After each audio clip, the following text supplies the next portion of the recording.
Mandianjenoriek, Seino faranilazek, Mandianalavicha, Azamananaia, Mandianadinizau, Swafati ayanau, Vitachuni, Fideliana.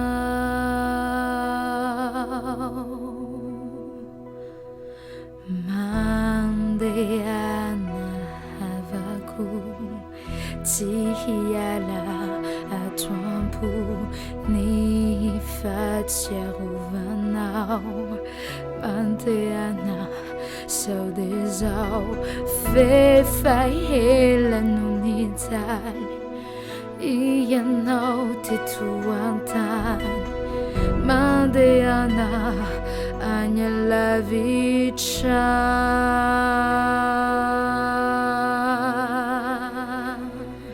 Mandianjenoritik, Tukiku sififalik, Isaiah sambachanau, Mandiana saudezau, Azamala Elua, Raisule Ilanicha, Mandiana Mausabacha.